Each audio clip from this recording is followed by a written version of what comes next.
Hello everyone, welcome to the channel. एक बार फिर बहुत बहुत स्वागत है। और फ्रेंड्स, बात कर रहे हैं ब्राइटकॉम ग्रुप लिमिटेड के लिए, यानी कि बीसीजी के लिए। बीसीजी के लिए बात करें तो 14 अगस्त 2023 का ये नोटिफिकेशन है और इनके 14 अगस्त 2023 को Q1 2024 के नंबर्स डिक्लेयर किए गए। जी हाँ, हम बात कर रहे हैं 30 जून 2023 क्वार्टर के, यानी कि Q1 के नंबर्स के लिए।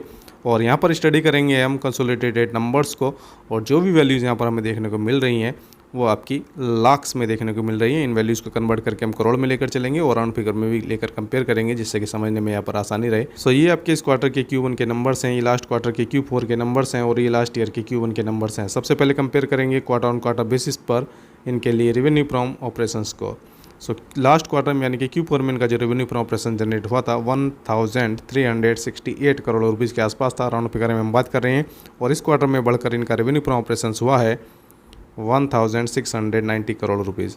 सो Q बेसिस पर रेवेन्यू फ्रॉम ऑपरेशंस इंक्रीज़ हुआ है, बढ़ा है, और लगभग 23.53% ये बढ़ा है क्वार्टर ऑन क्वार्टर बेसिस पर। और अगर बात करें इसी रेवेन्यू फ्रॉम ऑपरेशंस के लिए ईयर ऑन ईयर बेसिस पर, सो लास्ट ईयर के Q1 में इनका जो रेवेन्यू फ्रॉम ऑपरेशन जनरेट हुआ था 1481 करोड़ रुपीज़ के आसपास था, और इस क्वार्टर में बढ़कर हो गया है 1690 करोड़ रुपीज़ के आसपास। ईयर ऑन ईयर बेसिस पर भी रेवेन्यू फ्रॉम ऑपरेशंस बढ़ा है और लगभग 14.11% ये बढ़ा है ईयर ऑन ईयर बेसिस पर। आगे चलते हैं, बात करेंगे इनके लिए एक्सपेंसेस के लिए।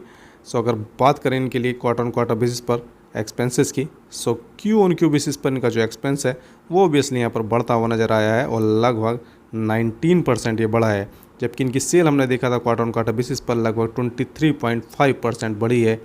सो कंपेरेटिवली यहाँ पर एक्सपेंसेस लिमिट होते हुए नज़र आ रहे हैं।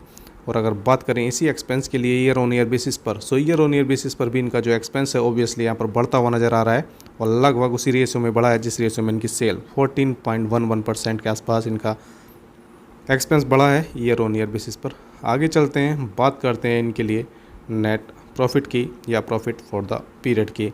सो अगर बात करें क्वार्टर ऑन क्वार्टर बेसिस पर इनका जो प्रॉफिट है, तो लास्ट क्वार्टर में यानी कि Q4 में इनका जो नेट प्रॉफिट था 229 करोड़ रुपीज़ के आसपास था, और इस क्वार्टर में इनका जो नेट प्रॉफिट हुआ है वो आपका 321 करोड़ रुपीज़ के आसपास है। सो Q बेसिस पर इनका जो नेट प्रॉफिट है वो बढ़ा है, इंक्रीज़ हुआ है, और ये लगभग 40.17% बढ़ा है आपका क्वार्टर ऑन क्वार्टर बेसिस पर। अच्छा जंप लगा है। और अगर बात करें इसी नेट प्रॉफिट के लिए ईयर ऑन ईयर बेसिस पर, सो लास्ट ईयर के Q1 में इनका जो नेट प्रॉफिट जनरेट हुआ था 277 करोड़ रुपीज़ के आसपास था, और इस क्वार्टर में इनका जो नेट प्रॉफिट है वो 321 करोड़ रुपीज़ के आसपास है। ईयर ऑन ईयर बेसिस पर भी नेट प्रॉफिट यहाँ पर बढ़ा है, इंक्रीज़ हुआ है, और लगभग 15.88% ये बढ़ा है ईयर ऑन ईयर बेसिस पर। सो इनकी सेल बढ़ी है क्वार्टर ऑन क्वार्टर बेसिस पर, नेट प्रॉफिट बढ़ा है, एक्सपेंस लिमिट होते हुए नजर आए हैं। सो ऑब्वियसली यहाँ पर अगर देखें EPS अर्निंग पर शेयर बढ़ा है क्वार्टर ऑन क्वार्टर बेसिस पर भी और ईयर ऑन ईयर बेसिस पर भी। सो BCG के लिए यहाँ पर पॉजिटिव नंबर्स हम कह सकते हैं, और बाकी देखना होगा कि मार्केट किस तरह से नंबर्स को लेता है और वहाँ पर सारी सच्चाई सामने आ जाती है। सो डिटेल्ड स्टडी जरूर करें, अपना एनालिसिस जरूर करें। बने रहिए हमारे साथ। बहुत बहुत धन्यवाद।